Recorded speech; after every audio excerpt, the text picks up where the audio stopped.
Wreckfest is undoubtedly a very hard game to play, at least play well. I was asked 2 or 3 days ago now to make a video on how to go quick on faster tracks, stuff where you'll be hitting sort of 100, 110 miles an hour regularly. Now, every track plays differently. Esplanade, for example, I pronounced that wrong. I can't remember how to pronounce it at the moment. It drives very differently to the track that you're going to be watching now, Sandstone Raceway. Sandstone is more based on making two long straights flow into one, whereas Esplanade has a lot of sharp 90-degree corners where you'll be better off going really wide on the first corner, for example, and then cutting onto the inside so that you have more straight line speed from a tiny straight to get onto a larger straight.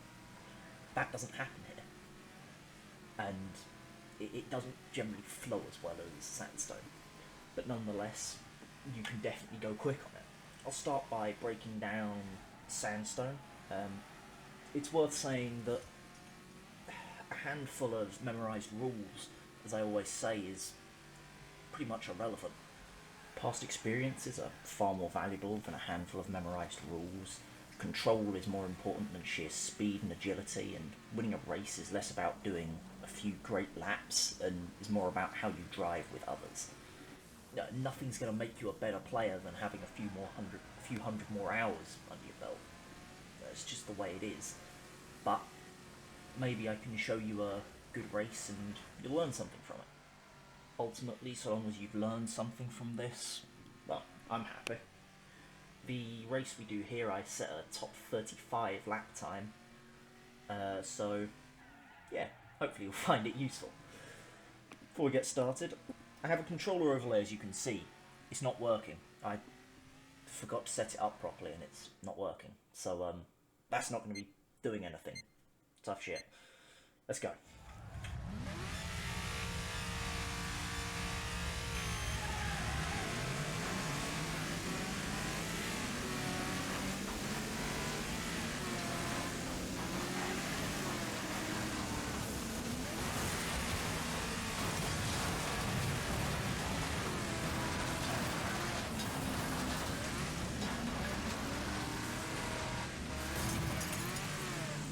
Alright, so you may be wondering what happened and how I came out of that as well as I did.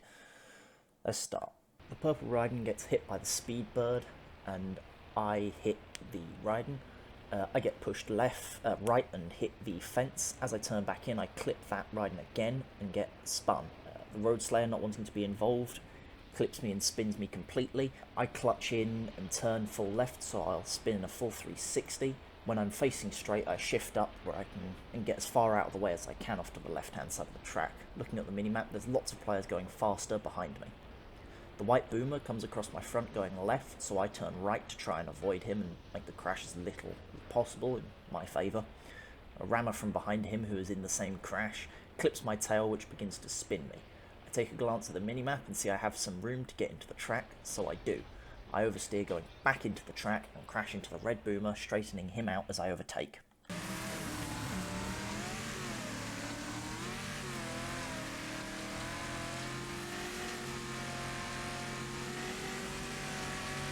Because we short-shifted, we're going much faster than the other players in the track, short-shifting into that downhill, I should say. And with that excess speed, we're going to use it to go wide and avoid this group of players who are going much slower than us.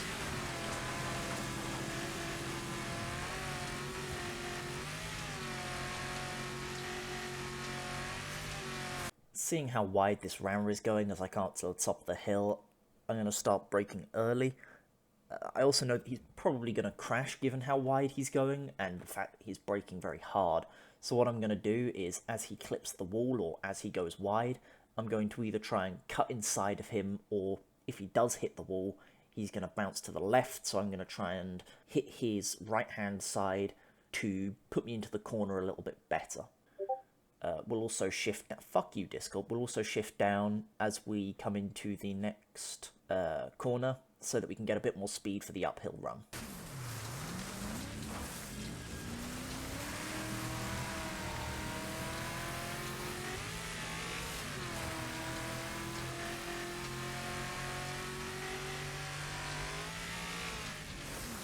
Coming up to this corner, we're going to handbrake turn and try and slide into the corner. We take it a little bit too tight, so we know in future for the next laps we can afford to brake a little bit later and go a bit wider. It's worth saying that a good player would learn braking points for every track. I make no claim to be a good player. This proves my point perfectly.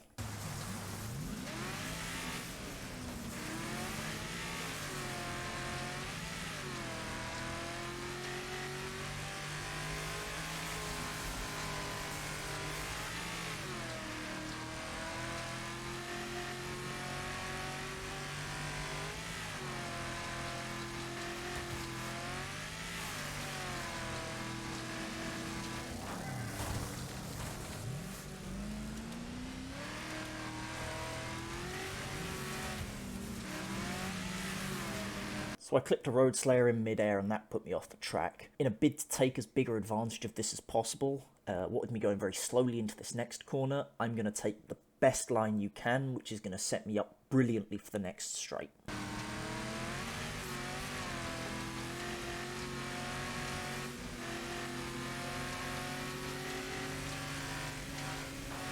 I shifted up, realising it was a mistake almost immediately. When the clutch engages, I shift back down.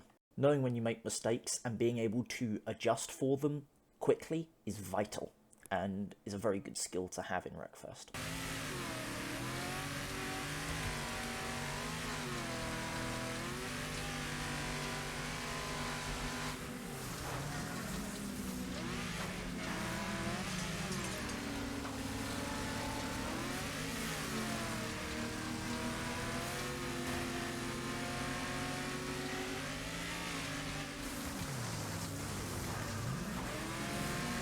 Coming into that corner that we braked too early for again, I did what I said I was going to do. I braked a little bit later, and sure enough, hand braked a little bit later, and sure enough, our line is a lot better.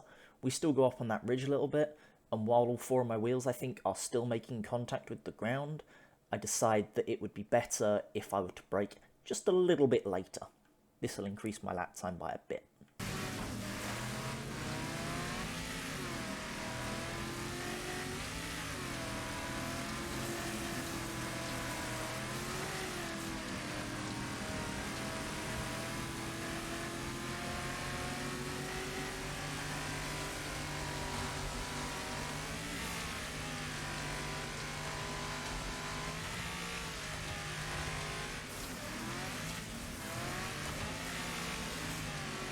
We keep on the power and we shift down coming into that corner, and we set ourselves up again almost perfectly to make this set of corners a straight line. The car who was in front of me, not wanting to be passed, I think trying to do the same thing that I did, understeered, sorry, and crashed off the track.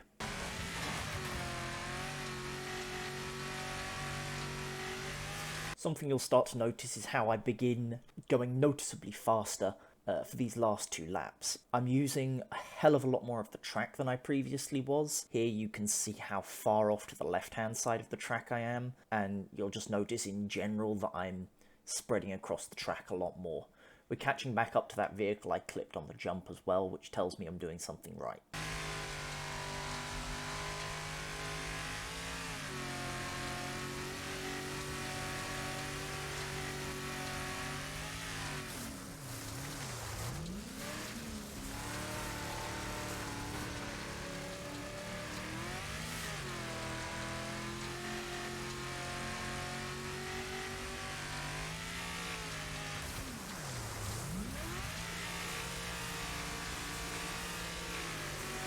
I think that's possibly the fastest line I could take going around that corner, so I'm going to try and do that again. We shifted down into second and handbrake turned the whole way around. When we came out of the corner, we were quite centered in the track, so we could possibly go faster and end up wider on the track, then turning in to be on the right-hand side of the track as we see it, to give me a better line for the next corner.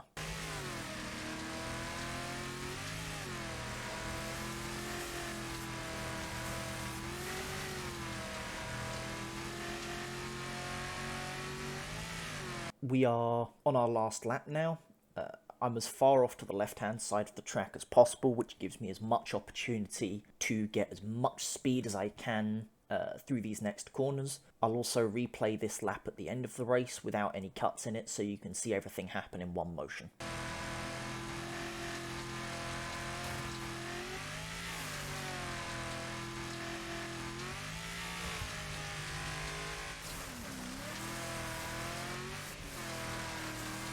Rather than potentially waste time shifting down and shifting up, I decide to handbrake turn a little bit tighter than I normally would and keep the power down as we come through the corner. That way I don't have to shift back up, potentially losing time, and I'm still in the same position as I was before on the track, but now I don't have to change gear, so I can potentially get a bit more power out as we come onto this downhill. We're going to do the straight line through the corners again, cutting as close as possible on the inside and going as wide as possible on the outside.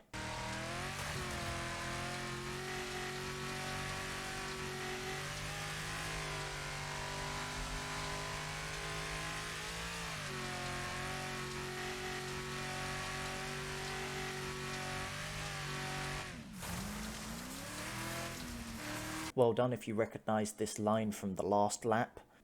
We're combining all of the things that we've learned from the previous laps that we've done to set as better lap time as we can.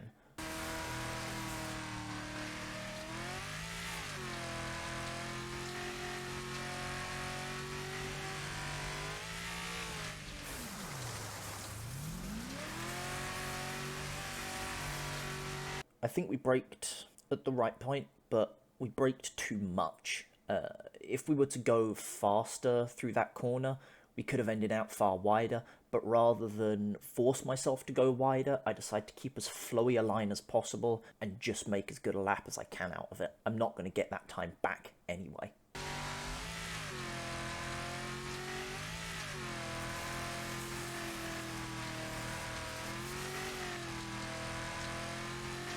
There is no point in going wider here because this is the last lap. We're going to lose time by moving across the track, so we're going to point in as straight a line as possible and get to the finish line now as fast as we can. So what did we learn from all of this? Well, we learned that it's not worth sending as hard as possible for your first couple of laps.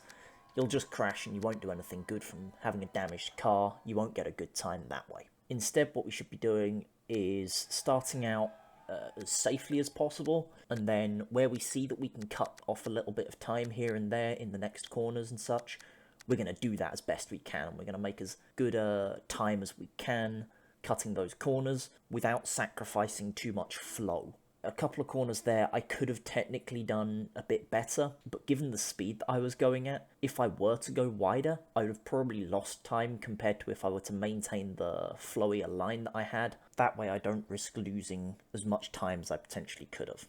That being said, I hope this was useful to you. If it was, then good. What are you doing wrong, if you know what you're doing wrong? I'd quite like to know, actually.